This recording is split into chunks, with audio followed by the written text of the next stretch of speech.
सुप्रभात मेरे प्रिय विद्यार्थियों। तो जैसा कि आप लोगों को पता ही है, हम लोग पाठ 15 बिशन की दिलेरी पढ़ रहे थे।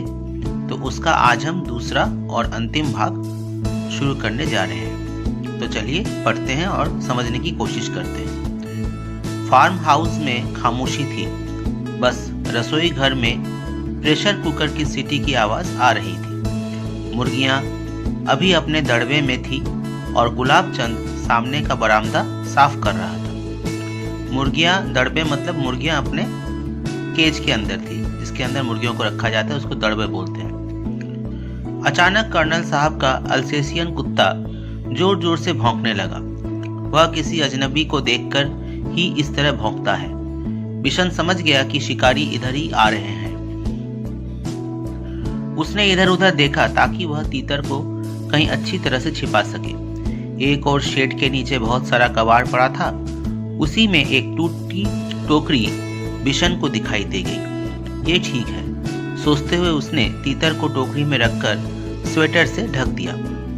घायल तीतर घबराया हुआ था, इसलिए वह चुप पड़ा रहा। तीतर को छुपाने के बाद बिशन ने सोचा कि अब बाहर चलकर देखना चाहिए, पर वह शिकारियों के सामने भी नहीं पड़ना चाहता था, इसलिए उसने छत पर चढ़कर बैठना ठीक समझा। बिना सीढ़ी के छत पर चढ़ना उसके लिए बहुत आसान काम था। वह अक्सर इस शेड की ढलवां छत के सहारे ऊपर चढ़ जाता था। बिशन लकड़ी के खंभे पर बंदर की तरह छलांग लगाकर लटक गया और ऊपर की ओर खिसकते खिसकते छत पर जा पहुंचा। खपरेल की ढलावदार छत थी, इसलिए वह चिमनी के पीछे छिपकर बैठ गया ताकि वह किसी और को दिखाई न दे, लेकिन वह स्वयं सब कुछ देख सके। उसने देखा कि दो शिकारी इधर ही चले आ रहे हैं और उनको देखकर कर्नल साहब का अल्सेशियन कुत्ता जोर जोर से भौंक रहा है। कर्नल ने कुत्ते को डांटा, चुप रहो, पर वह नहीं माना। पिछले दोनों पांवों पर खड़े हो वह उछल उछल कर भौंकने लगा। वे दोनों शिकारी करीब आ गए तो कर्नल ने रौबदार आवाज में पूछा, कौन हो तुम? यहाँ किस लिए आए हो? साहब, हम शिकारी हैं।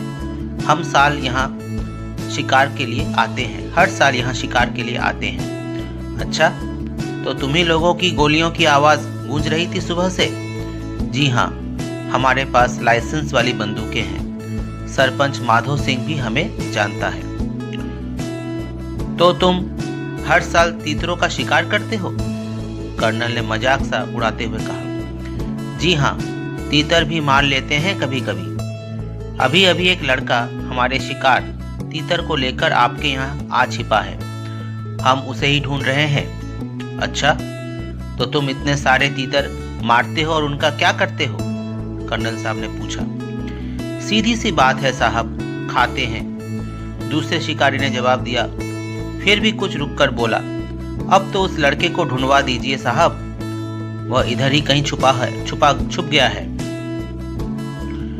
कर्नल दत्ता ने उनकी बात पर कोई ध्यान नहीं दिया और गुस्से से कहा, कैसे हो तुम लोग? हर साल आकर इतने तीतर मार डालते हो, कुछ को खा लेते हो और बाकी को घायल करके यहाँ तड़प तड़प कर मरने के लिए छोड़ जाते हो। जब फसल कटती है तब ढेरों मरे हुए तीतर मिलते हैं। कर्नल दत्ता की बात सुनकर वे दोनों कुछ घबरा गए। उन्हें उम्मीद नहीं थी कि कर्नल इस तरह उन्हें डांट देंगे। कर्नल दत्ता ने उन्हें इतना ही कहकर नहीं छोड़ा। आगे बोले, पक्षियों को मारने और उससे ज्यादा उन्हें घायल करके छोड़ जाने में तो कोई बहादुरी नहीं है। अब तुम दोनों यहाँ से जा सकते हो। यहाँ तुम्हारा कोई तीतर वितर नहीं है। अब जाते क्यों नहीं? खड़े क्यों हो? बिशन चिमनी के पीछे से सब कुछ देख और सुन रहा था। वे दोनों शिकारी बिना कुछ बोले मुड़े और वापस चल दिए। कर्नल दत्ता ने गुलाब चंद से दवाई छिड़कने वाली मशीन लाने को कहा। तभी बिशन छप्पर से शेड पर होता हुआ नीचे कूद पड़ा। उसने तीतर को उठा लिया और घर में घुसते ही मालकिन को पुकारने लगा, बहूजी, बहूजी, जल्दी आइए, यह बहुत जख्मी है, आकर इसे देखिए। बिशन की आवाज सुनकर कर्नल दत्ता भी अंदर आ पहुंचे और बोले, अच्छा, तो तीतर चुराने वाला लड़का तू ही था? क्या करता बाबूजी, इसे बहुत चोट लगी है। अगर मैं न लाता तो यह मर जाता। अब तू इसका क्या करेगा?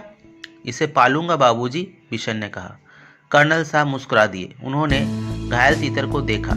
उसका एक पंख टूट गया था। अब शायद ही वह उड़ सके। जाओ, दवाइयों का बक्सा लेकर आओ। बिशन दौड़कर बक्सा ले आया।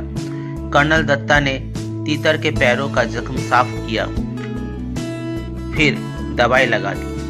पंख को फैलाकर टेप लगा दिया ताकि वह ज्यादा हिले डुले नहीं। फिर उन्होंने बिशन से कहा, बिशन, अगर तुम इसे गेंदे के पत्ते का रस दिन में 2 बार पिलाओगे तो यह जल्दी ठीक हो जाएगा।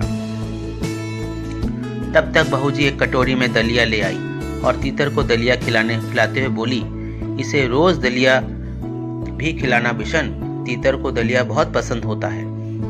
तब तो यह बिशन के पीछे पीछे घूमता रहेगा, कर्नल ने हंसते हुए कहा। अच्छा बिशन, तुम जानते हो तीतर कैसे बोलता है? बहूजी ने पूछा। बिशन ने अपने हाथों को मुंह पर रखकर तीतर की आवाज निकाली, quack quack quack. Colonel Datta ठहाका मारकर हंस पड़े। बहूजी भी मुंह पर पल्लू रखकर हंसने लगी। बिशन भी हंसता हुआ हिरण की तरह छलांग लगाता तीतर के साथ वहां से ही अपने घर की ओर भाग चला।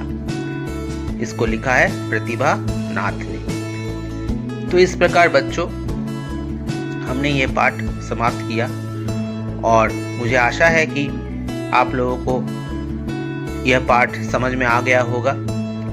मेरे पढ़ने के बाद आप लोग भी इसको पढ़ेंगे, कम से कम 2 बार या 3 बार पढ़ेंगे पूरे पाठ को, और कठिन शब्दों को निकाल कर उसको घर में अभ्यास करेंगे।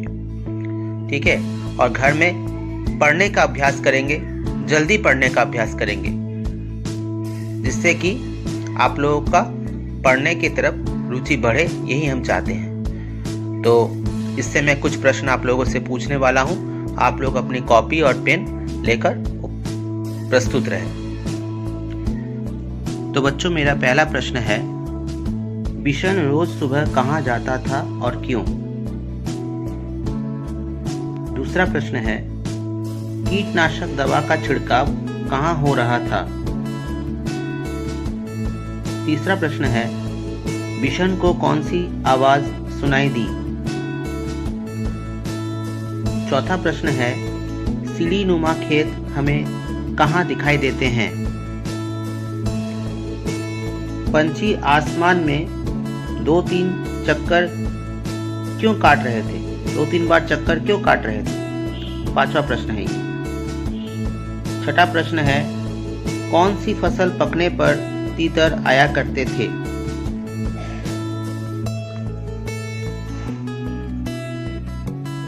सातवां प्रश्न है, तीतरों को कौन और क्यों मार रहे थे?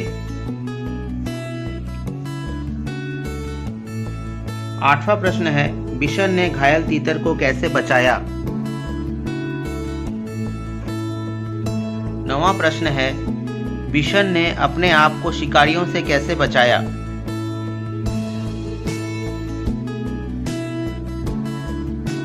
और 10वां प्रश्न है, कर्नल दत्ता ने शिकारियों से क्या पूछताछ की? तो बच्चों, ये 10 प्रश्न मैंने तुम लोगों को दिए हैं करने के लिए।